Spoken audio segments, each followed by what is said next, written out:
When I look back now, it feels like the kind of turning point I never could have anticipated. My name is Ryan Miller. I grew up in a small Ohio town where everyone knew each other's secrets, and life always felt predictable, at least until the day my father remarried. That was when everything in my house and inside of me changed forever. My mother died when I was just 12.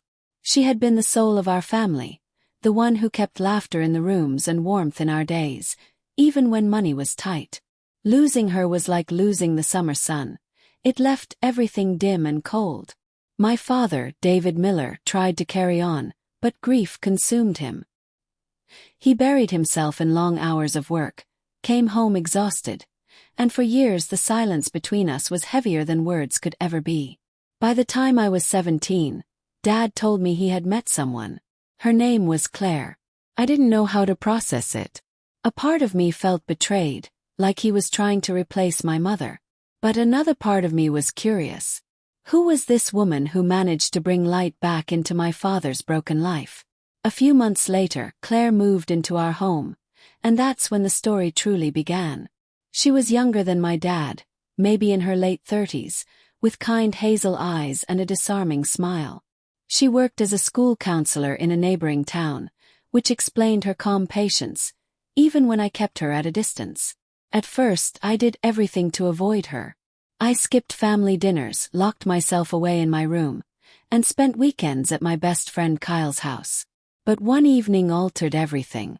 I had come home late from basketball practice, tired and frustrated after a crushing loss. I tossed my bag into the hallway and stormed into the kitchen, only to find Clare sitting there, waiting with a plate of spaghetti.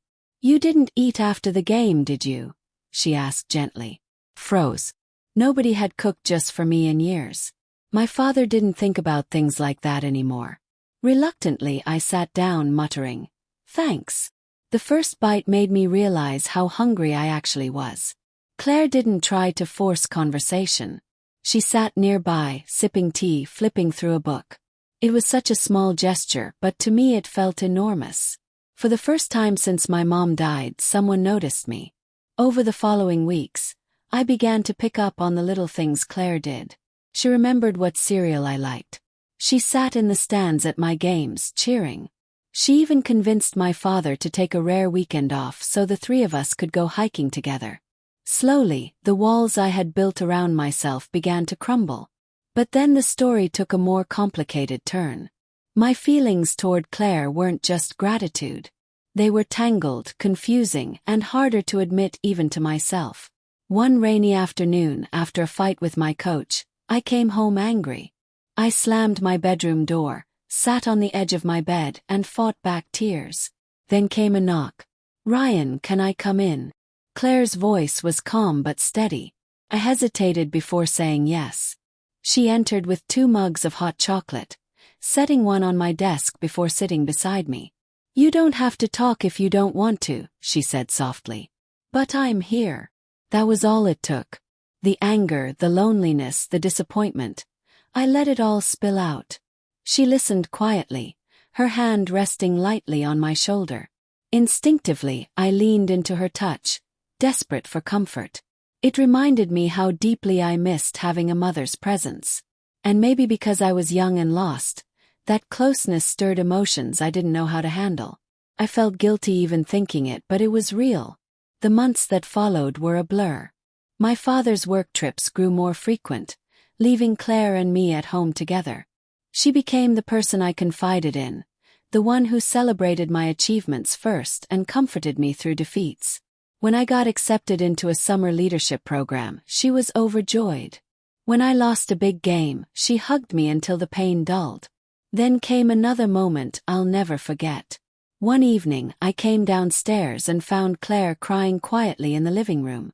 My father had cancelled yet another anniversary dinner, choosing work instead. I froze at first, unsure how to respond. But then something inside me moved. I walked over, placed my hand gently on her arm and whispered, "You deserve better." She looked up at me, her eyes glistening with tears. We sat in silence, but that silence was heavier than words. That touch, that simple comfort, carried more weight than I ever imagined. It wasn't romantic. It wasn't wrong. It was a boy reaching out to the woman who had become his family. Still, it felt like a line had been crossed, from strangers into something much deeper. That night, lying awake, I realized Clare was no longer just my stepmother. She was someone who had filled an emptiness I thought would never heal. Over the years, our bond only deepened. When I went to college, I found myself calling Clare more often than my dad. She gave advice, reminded me to stay grounded, and somehow always knew when I was struggling. Coming home for the holidays, I would sometimes witness the growing distance between her and my father, but she never let her own pain stop her from being there for me.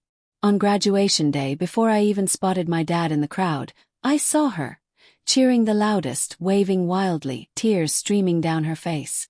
That image is burned into my memory forever. Years later, when I married my high school sweetheart, Emily, it was Claire who helped us plan the wedding. She fussed over every detail, exactly like a mother would. And when Emily and I welcomed our first child, Claire became the most devoted grandmother I could have hoped for. Looking back now, I understand the truth. That night when I reached out to comfort Claire as she cried, it wasn't just a fleeting moment. It was the beginning of a bond that shaped both our lives. I didn't just touch her arm, I touched her heart and she touched mine. Not in a way that broke boundaries, but in a way that pieced together a family that had been shattered. If I've learned anything, it's this. Sometimes the people we least expect are the ones who heal us in ways we didn't even know we needed. Claire may not have been my mother by blood, but she became one by love, and that made all the difference.